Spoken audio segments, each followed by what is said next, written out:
नमस्कार विद्यार्थियों, सांख्यिकी में केंद्रीय प्रवृत्ति के माप टॉपिक पर हम बात कर रहे थे पिछले वीडियो में। आज हम फिर वापस देख रहे हैं कि विभाजन मूल्य या पार्टीशन वैल्यूज कैसे कैलकुलेट की जाती हैं।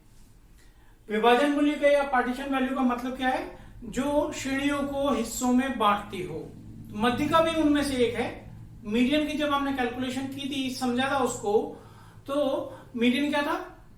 ऐसा वैल्यू जो पूरी चर समंगमाला को दो बराबर भागों में बांटता है, 50% पहले वाले और 50% बाद वाले। तो मध्यिका की कैलकुलेशन जैसे की जाती है, क्योंकि वो भी एक पार्टीशन वैल्यू है, उसी प्रकार से बाकी के सारे पार्टीशन वैल्यूज की भी कैलकुलेशंस की जाती है। ये पार्टीशन वैल्यू जो भी हैं, हम अभी देखेंगे, जो भी हैं वो सारे के सारे सीरीज को किसी न किसी तरीके से विभाजित करते हैं। ये बहुत सारे पार्टीशन वैल्यूज हो सकते हैं, जैसे चतुर्थक। ये जो श्रेणी को चार भागों में बांटे वो चतुर्थक क्वार्टाइल हो जाते हैं। इस प्रकार के जो चार भागों में बांटने वाले कुल 3 क्वार्टाइल्स होंगे, 3 चतुर्थक होंगे। निचला चतुर्थक यानी कि प्रथम चतुर्थक, मध्य वाला चतुर्थक और तीसरा चतुर्थक यानी कि उच्च वाला चतुर्थक। तो प्राय ये सबसे महत्वपूर्ण पार्टीशन वैल्यू है। चतुर्थक, पहला चतुर्थक यानी निचला चतुर्थक लोअर क्वार्टाइल, और तीसरा चतुर्थक थर्ड क्वार्टाइल यानी कि अपर क्वार्टाइल, हायर क्वार्टाइल।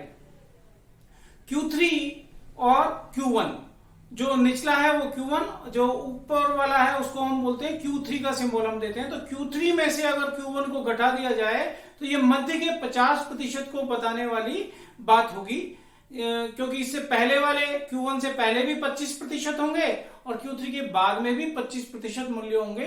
तो Q3 और Q1 का जो अंतर होगा हमेशा 50% होगा। तो आज हम विभिन्न प्रकार के, इसी प्रकार के दूसरे पार्टीशन वैल्यूज को भी देखेंगे। 3 विभिन्न प्रकार की श्रेणियों में, इंडिविजुअल आप जानते हैं केवल एक श्रेणी होती है, इसमें नंबर ऑफ आइटम्स n बराबर 5। खंडी श्रेणी जिसमें x और f दोनों होती है, CF हमने ज्ञात कर लिया है, संचय आवृत्ति हमने ज्ञात कर ली है इनकी, उसी प्रकार से जैसे पहले की थी। 3 और 5 को 8, 8 में अगर हम 9 को जोड़ दें तो ये 17, फिर ऐसे ही 17 में अगर 4 को जोड़ दें तो 21, और 21 में अगर 1 को जोड़ दें तो 22। एक संचयी, एक आवृत्ति समंगमाला में जो फ्रीक्वेंसी का जोड़ होता है वो n कहलाता है, और ये हमेशा लास्ट CF के इक्विवेलेंट होता है। ठीक इसी प्रकार से सतत श्रेणी भी है हमारे पास में, वर्गांतर दे रखे हैं, आवृत्तियां दे रखी है। CF हमने ज्ञात कर लिया है, 2 + 6 8 + 11 19, 19 + 4 23, and 23 + 2 is equal to 25। Last CF is equal to n, क्योंकि n का रोल होगा जब भी हम विभाजन मूल्य ज्ञात करेंगे तो n का रोल होगा। दूसरी बात, जितने भी विभाजन मूल्य हैं उसमें जब आप x श्रेणी की बात करेंगे तो वो हमेशा आरोही क्रम में अरेंज हो जानी चाहिए, असेंडिंग मैनर में वैल्यूज होने चाहिए x श्रेणी के। अगर नहीं है तो पहले परिवर्तित कीजिए, उसके बाद में इस प्रोसेस को, जो भी हम सीख रहे हैं, उसको अपनाने का प्रयास करें। तो x श्रेणी में सबसे छोटा मूल्य सबसे पहले, उससे बड़ा मूल्य उसके बाद बड़ा वाला, और अगर वो ग्रुप्स हैं तो सबसे छोटा ग्रुप सबसे पहले, उसके बाद में बड़ा वाला ग्रुप, उसके बाद में उससे बड़ा वाला ग्रुप। इस प्रकार से असेंडिंग मैनर में x श्रेणी को आप अरेंज कीजिए। और उसके बाद में ध्यान रहे, असेंडिंग श्रेणी में जब आप अरेंज कर रहे हो तो उस वर्ग से संबंधित आवृत्ति उस वर्ग के सामने ही लिखी हुई होनी चाहिए, चाहे आप उस वर्ग को पहले लिखें या बाद में लिख रहे हो। आज हम समझते हैं कि कैसे इसकी कैलकुलेशन हम कर सकते हैं, फार्मूले कैसे हम बना पाते हैं और कैसे हम कैलकुलेशन करते हैं। तो मैं आपको याद दिला देता हूं कि जब हम मीडियन की बात कर रहे थे इंडिविजुअल सीरीज में, I for individual, D for discrete and C for continuous, तो हमेशा हमने 2 स्टेप काम में ली थी। पहले हमने स्मॉल m कंप्यूट किया था, size of n+1 truth item से। ये साइज ऑफ आइटम तो हर एक में होगा, डी में भी होगा, डिस्क्रीट में भी और कंटिन्यूअस में भी। तो मैं इसको रिपीट नहीं कर रहा हूं, और यहां पे लिख रहा हूं कि जब हम डिस्क्रीट सीरीज में स्मॉल एम कंप्यूट करेंगे, स्टेप नंबर 1 जब हम अप्लाई करेंगे स्मॉल एम की, तो यहां पर भी n+1/2 आइटम है। ये फ्रीक्वेंसी से संबंधित बात है, लेकिन जब हम कंटिन्यूअस की बात करते हैं तो यहां पर हो जाता है n/2 आइटम। ये n का वैल्यू जैसी भी सीरीज है, अगर इंडिविजुअल है तो ये 5 वैल्यू वहां पे चला जाएगा। जैसे कि मैं बोल दूं 5 + 1 6, 6/2 3। Third item would be value of median. तो थर्ड आइटम कौन सा है? थर्ड आइटम है यहाँ पर 18, तो यहाँ पे मीडियन की वैल्यू 18 हो जाएगी। तो ये कहां पे देखें? सीरियल नंबर में देखकर एक्स श्रेणी का जो वैल्यू होगा वही मीडियन हो जाएगा। ये एक बात हम डिस्क्रीट यानी सीरीज की बात करें तो ये 22 + 1 23/2 11.5। इसको पहले हम देखें, सबसे पहले ये किसमें शामिल हुआ? 17 में। तो इसके सामने x का वैल्यू जो है वो ही मीडियन हो जाएगा। तो इसको कहां पे हम सर्च करते हैं? CF में सर्च करते हैं, और CF में सर्च करके उसके सामने x श्रेणी का जो वैल्यू है उसको हम तय करते हैं कि ये m है। ठीक इसी प्रकार से यहां पर कंटिन्यूअस सीरीज में, ये कंटिन्यूअस सीरीज आपके सामने है, इसमें n है 25। इस 25 में 2 का अगर हम भाग दे देंगे यहां पर तो 12.5। इसको हम सर्च करते हैं किसमें? CF में। इस CF में ये पहली बार शामिल हुआ है, ना 2 में, ना 8 में, 19 में पहली बार। तो इसके सामने वाला जो वर्ग है वो मध्य का वर्ग हो जाएगा। तो इसको हम सर्च कहां पे करते हैं? CF में। और इससे क्या तय होता है? Median group. मीडियन ग्रुप तय हो जाता है, और मीडियन ग्रुप तय होने के बाद हम फार्मूला लगाते हैं L1 + I/f small m - c, और इससे हम कैलकुलेशन कर लेते हैं मीडियन की। ठीक इसी प्रकार से चूंकि ये पार्टीशन वैल्यू है तो इसी पर आधारित सारे विभाजक मूल्य होंगे। दूसरा मैं ले रहा हूं चतुर्थक।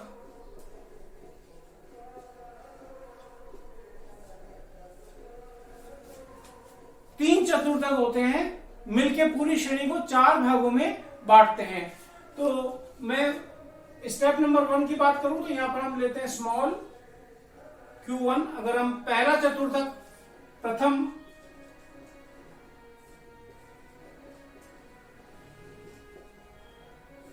चतुर्थक को अपनाएं, कैलकुलेट करें तो ये हो जाएगा। यहां पर ये साइज ऑफ आइटम तो हमें लिखना ही है n+1।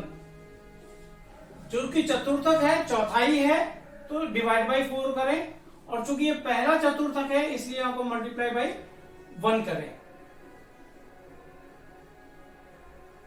ये प्रथम चतुर्थक किसको पता था? पहले 25% मूल्यों को और अंत के 75% मूल्यों को 2 भागों में बांट रहा है। ये वाला वैल्यू पहले 25% को प्रदर्शित करने वाला कोई मूल्य है तो उसको हम बोलते हैं फर्स्ट क्वार्टाइल, निचला चतुर्थक। ऐसे ही अगर वो सीरीज डिस्क्रीट है तो डिस्क्रीट सीरीज में हम क्या करेंगे? ऐसे ही n+1 तो फिक्स है डिस्क्रीट के कारण, चतुर्थक है तो डिवाइडेड बाई 4, और चूंकि ये प्रथम चतुर्थक है तो इसको मल्टीप्लाई करेंगे 1 से। और उसी प्रकार से इसको हम CF में सर्च करेंगे और उसके सामने जो x श्रेणी का जो वैल्यू होगा वो Q1 आ जाएगा। इसको हम सीरियल नंबर में सर्च करते हैं, फिर x श्रेणी में उसके सामने वाला जो मूल्य है वो Q1 कहलाता है। इसको हम CF में सर्च करते हैं, उसके सामने x श्रेणी का जो वैल्यू है वो Q1 कहलाता है। और अगर ये कंटिन्यूअस सीरीज है तो n/1n लिखें या n/4 लिखें, इट इज इक्वल। ये जो वैल्यू आया है इसको हम कहां पे सर्च करते हैं? CF में सर्च करते हैं, संचयी आवर्तीमाला में, और उससे हम क्या तय करते हैं? उससे हम Q1 ग्रुप को तय करते हैं। यहां पर Q1 सीधा आ जाएगा, लेकिन यहां पर इससे हम सर्च करके ग्रुप में जाते हैं और वहां से क्या तय होता है? Q1 ग्रुप तय होता है। तब सूत्र का प्रयोग करते हैं Q1 = L1 + I/f bracket -c। ये ध्यान से देखें तो यहां तक जो मैंने लिखा है वो सिमिलर है। यहां पर क्योंकि मीडियन था तो स्मॉल m वैल्यू निकाला था ये वाला, और अब हम यहां पर चूंकि हम क्वार्टाइल पे हैं तो ये वाला वैल्यू यहां पर हम लिखना है Q1। ऐसे जो वैल्यू आएगा वो क्या कहला जाएगा, Q1। ऐसे ही अगर ये तीसरा चतुर्थक होता, तृतीय चतुर्थक होता, थर्ड क्वार्टाइल होता, तो प्रत्येक चतुर्थक का मूल्य होता है 25%। चूंकि ये तीसरा है तो ये किसको बताएगा थर्ड 3 इंटू 25%, यानी कि 75%। तो पहले 75% मूल्यों को बतलाने वाला जो पार्टीशन वैल्यू है वो है Q3। फार्मूले ऊपर के समान ही, n+1 इंडिविजुअल में, चतुर्थक है तो डिवाइडेड बाय 4, और थर्ड Q3 है, ये तीसरा चतुर्थक यानी कि Q3 है तो यहां पर 3 लग जाएगा। तो ये पहली स्टेप है। पहली स्टेप में क्या चीज कंप्यूट होती है, स्मॉल Q3 का फार्मूला है ये, स्मॉल Q3। ऐसे यहां पर अगर अपन देखें तो 3 सेम फार्मूला है, +1/4, चतुर्थक के कारण 4 और थर्ड क्वार्टर के कारण 3। इसको हम कहां पे सर्च करते हैं, इंडिविजुअल सीरीज है तो सीरियल नंबर में सर्च करके उसके सामने एक्स श्रेणी का जो वैल्यू है वो हम कहेंगे कि कैपिटल Q3 है, यानी कि तीसरा चतुर्थक है। डिस्क्रीट सीरीज है, ये जो वैल्यू आया है स्मॉल Q3 का, ये जो वैल्यू आया है इसको हम सर्च करते हैं किसमें, इसको हम CF में सर्च करते हैं। जिस CF में ये स्मॉल Q3 का वैल्यू पहली बार शामिल हुआ है उस CF के सामने X श्रेणी का जो मान है वो ही क्या हो जाएगा, Q3 हो जाएगा। तो X श्रेणी को देखेंगे और वहां से जो मान आएगा उसको हम Q3 कह देंगे। कंटिन्यूअस सीरीज अगर है तो हम करेंगे n/4 इसलिए कि क्वार्टाइल है, चतुर्थक है, 4 का भाग लगाना है, और चूंकि ये थर्ड क्वार्टाइल है, तीसरा चतुर्थक है, इसलिए 3 से मल्टीप्लाई करना है। इसी प्रकार से सारे सूत्र बनाए जाएंगे। इसको हम कहां पे सर्च करेंगे, इसको हम CF में सर्च करेंगे, और CF में सर्च करके क्या चीज तय होगी, Q3 ग्रुप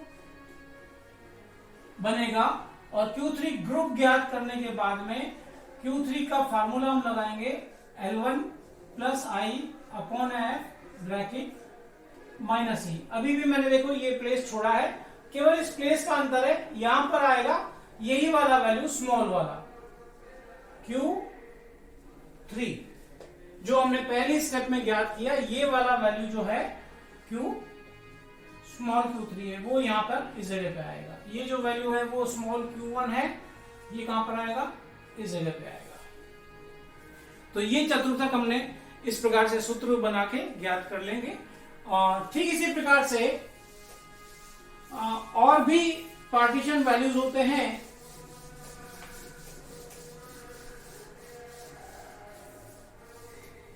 जैसे पंचमक,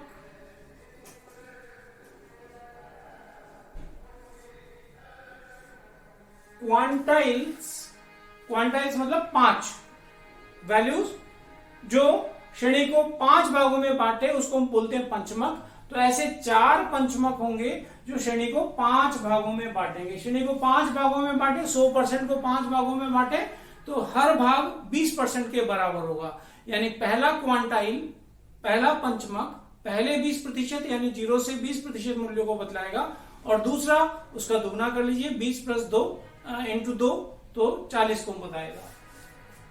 जहां तक कैलकुलेशन की बात है, ये प्रोसेस नहीं बदलेगा, उसी प्रकार से चलेगा कि पहले Qn क्वांटाइल के लिए अगर हम मान लेते हैं कि दूसरा क्वांटाइल हम कंप्यूट करें तो 2 लगा दें, और चौथा है तो 4 लगा दें।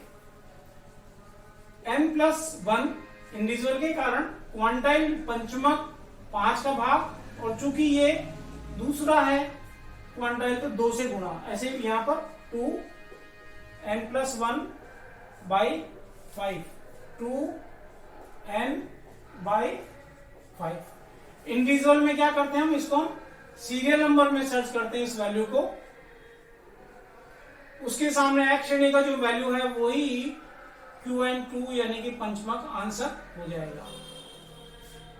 ठीक इसी प्रकार से ये जो वैल्यू आया है स्मॉल Qn2 का, ये कहां पर सर्च करते हैं हम, ये हम CF में सर्च करते हैं, और उसके सामने जो X श्रेणी का मूल्य है वही Qn2 हो जाएगा, आंसर हो जाएगा। तो ये Qn2।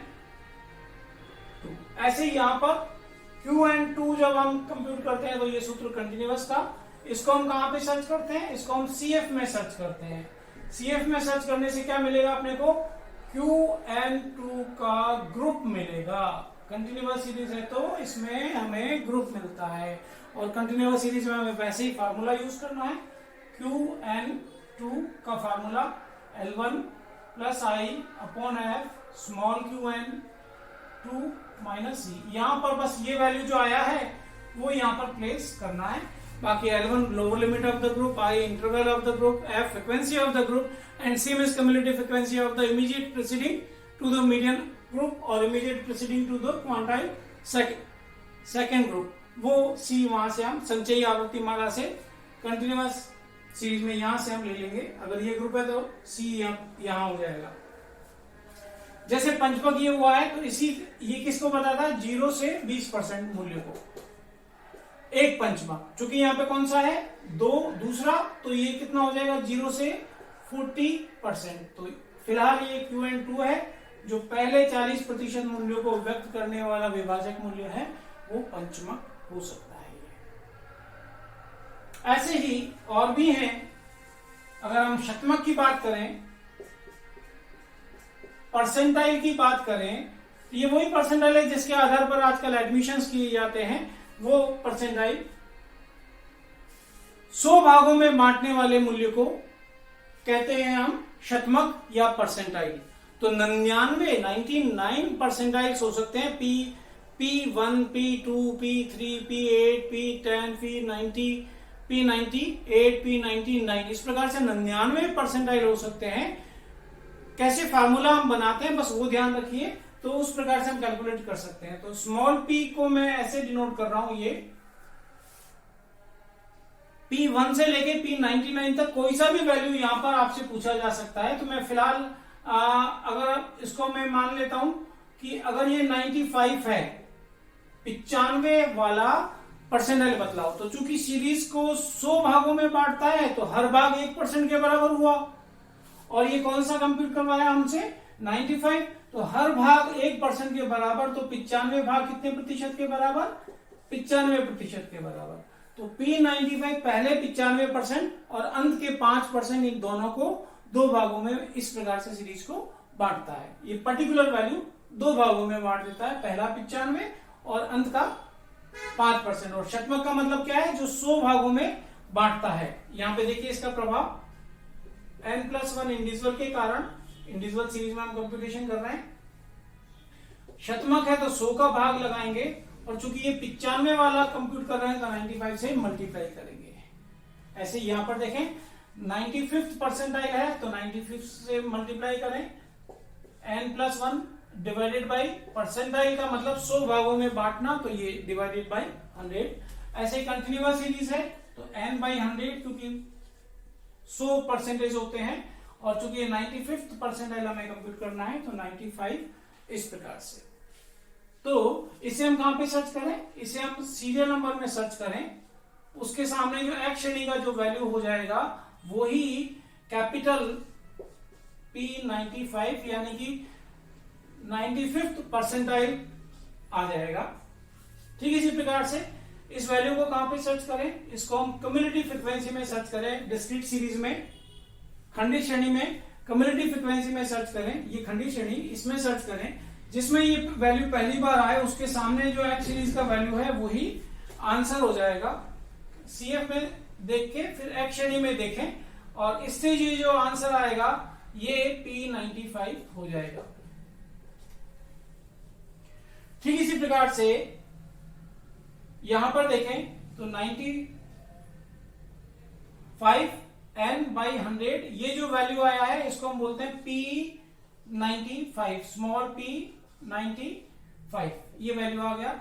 इसको हम कहां पे सर्च करें, इसको हम कम्युलेटिव फ्रीक्वेंसी में सर्च करें, इससे क्या चीज आ जाएगी, P95 का ग्रुप आ जाएगा, और ग्रुप आने के बाद में फिर हम फार्मूले का अप्लाई करें जो हर बार करते आ रहे हैं। इसी प्रकार से फार्मूला एक ही प्रकार का बना हुआ है, L1 plus I upon F bracket minus C, यानी कि घटाना है C को किसमें से, ये जो वैल्यू आया है इसमें से, P स्मॉल P 95 के इस ये जो आंसर आया है इसमें से सी को घटाना है, और सी क्या है, इस ग्रुप से ठीक पहले वाले वर्ग की संचयी आवृत्ति। तो इस प्रकार से हम ये पार्टीशन वैल्यू कंप्यूट कर सकते हैं। चाहे 95 पूछा है, चाहे 5 पूछा है, यहाँ पे चाहे 40 पूछा है, तो जो भी पूछा उसको यहाँ पे लिख दें, फॉर्मूला अपने आप ही रेक्टिफाई हो जाएगा, चेंज हो जाएगा उस वैल्यू के लिए। ऐसे ही अगर हम और बात करें पार्टीशन वैल्यू की, तो दशमक होते हैं, डिसाइल्स होते हैं जो D1 से लेके D9 तक हो सकते हैं। दशमक कौन से वैल्यू हैं, जो 10 बराबर भागों में बांटे। 100 को 10 बराबर भागों में बांटेंगे तो हर भाग 10% के बराबर होगा। अगर मैं एग्जांपल के तौर पे मान लूं कि यहां पे हम D5 कंप्यूट कर रहे हैं, तो ये कितने परसेंट वैल्यू को बताएगा, पहले 5 भाग, और पहले 5 भाग किसके बराबर हो जाएंगे, हर भाग 10% के बराबर, तो ये 50% के बराबर। फिर मीडियन का भी वैल्यू मतलब यही होता है, 0 to 50%। तो इसका मतलब ये हुआ कि अगर इसी सवाल में मीडियन भी कंप्यूट किया गया और D5 भी कंप्यूट किया गया तो दोनों के आंसर्स समान आएंगे, क्योंकि उनका आशय सेम है। ये 0 से 50% और मीडियन भी 0 से 50% को बतलाता है। तो इस प्रकार से जिनके भी इस प्रकार से परसेंटेज वाइज मीनिंग समान हो जाएंगे, उन सबके आंसर्स समान आ जाएंगे, आपस में मैच होंगे वो। दशमक है, मैं थोड़ा सा ब्रीफ करूं कैसे हम करेंगे। 10 से डिवाइड करना है, क्योंकि ये 5th डिसाइल्स है तो 5 से मल्टीप्लाई करना है, चाहे इंडिविजुअल हो, चाहे डिस्क्रीट हो, चाहे कंटिन्यूअस हो। इंडिविजुअल में हमेशा n+1, डिस्क्रीट में भी n+1, लेकिन कंटिन्यूअस में n होता है। फिर देखने का तरीका सारे पार्टीशन वैल्यूज में एक ही है। इंडिविजुअल सीरीज में सीरियल नंबर में देखिए, उसके सामने x श्रेणी का जो वैल्यू है वही उस स्थिरांक का मूल्य हो जाएगा जिसको हम कंप्यूट कर रहे हैं। डिस्क्रीट सीरीज अगर है तो उसको कम्युलेटिव फ्रीक्वेंसी में देखिए, संचयी आवृत्ति माला में देखिए, जिस संचयी वैल्यू में सबसे पहले ये वैल्यू जो आप कंप्यूट कर रहे हैं वो शामिल होता है, उसके सामने वाला x श्रेणी का मूल्य ही ये पर्टिकुलर स्थिरांक है जिसकी हम कंप्यूटेशन कर रहे हैं। कंटिन्यूअस सीरीज है तो यहां पर हो जाएगा 5n/10। इस वैल्यू को हम संचयी आवृत्ति माला में देखें, उसके सामने वाला जो वर्ग है वो वर्ग उस पर्टिकुलर स्थिरांक का ग्रुप कहलाएगा, जैसे यहां पर D5 का ग्रुप कहलाएगा। उसके बाद में आप सूत्र का प्रयोग करें, कंटिन्यूअस सीरीज है तो उस स्थिरांक की गणना के लिए कैपिटल D5 जैसे यहां पर है, तो इस कैपिटल D5 यानी कि 5वें दशमक बराबर L1 + I/f ब्रैकेट में इसी का स्मॉल यानी कि फ्रीक्वेंसी को जो बांट रहा है वो उतना आइटम अपने को लेना है, तो स्मॉल D5 - C ब्रैकेट में आ जाएगा। तो इस प्रकार से ये जो वैल्यू आएगा इसको हम आंसर बोलेंगे कि ये D5 है। तो इस प्रकार से दशमक की गणना हो सकती है। इसी प्रकार से अगर अष्टमक है, ऑक्टाइल्स हैं, तो नाम से ही स्पष्ट है ये 8 भागों में बांटते हैं, तो 7 ऑक्टाइल होंगे जो 8 भागों में सीरीज को बांट देंगे। ऑक्टाइल मतलब अष्टमक, यानी कि 100 में 8 का भाग लगा दें अगर अपन, तो हर ऑक्टाइल 12.5% के बराबर। पहला वाला जो ऑक्टाइल है वो अगर 12.5% है तो दूसरा इसका दुगना यानी कि 25% को बताएगा। मैं यहाँ पे लिखता हूं कि अगर हम O2 की बात करें तो ये किसको बताएगा, हर ऑक्टाइल 12.5 कहां से आया, 100 में इसका अर्थ यानी 8 का भाग दिया तो 12.5 आया। अब ये कितना है, कौन सा ऑक्टाइल है, सेकंड, तो यहां पर इसका ये दुगना हो जाएगा और ऑक्टाइल 2 बतलाएगा इसको पहले 25% को। आपको मालूम है अभी हमने देखा है कि अगर Q1 की बात करें, पहले चतुर्थक की बात करें, तो वो भी पहले 25% को बतलाता है, ये भी पहले 25% को बतला रहा है O2। इसका मतलब इन दोनों के आंसर्स समान आएंगे उस पर्टिकुलर सीरीज के अंदर। कैलकुलेट करने का तरीका अभी भी वही है कि सबसे पहले हम स्मॉल O2 की कंप्यूटेशन करें। इंडिविजुअल में कैसे करेंगे, अष्टमक है तो 8 का भाग और 2 से गुणा n+1 करेंगे। डिस्क्रीट है तो भी ऐसे ही स्मॉल O2 की वैल्यू कैसे निकालेंगे, अष्टमक 8 का भाग, सेकेंड ऑक्टाइल 2 से गुणा, डिस्क्रीट सीरीज में n+1, और कंटिन्यूअस सीरीज में अगर यही होता तो O2 small O2 is equal to 2n/8। और इस प्रकार से ये जो वैल्यूज आती हैं उसको वैसे इंडिविजुअल में सीरियल नंबर में देखेंगे, डिस्क्रीट में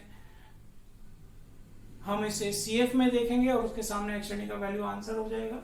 और अगर ये सतत समंक माला है तो इसको हम पहले CF में देखेंगे, इससे हमें एक ग्रुप मिलेगा और ग्रुप मिलने के बाद में उस ग्रुप के लिए एक फार्मूला हम लगाएंगे जिससे कि O2 का वैल्यू आ जाएगा L1 plus I/F bracket small O2 minus C।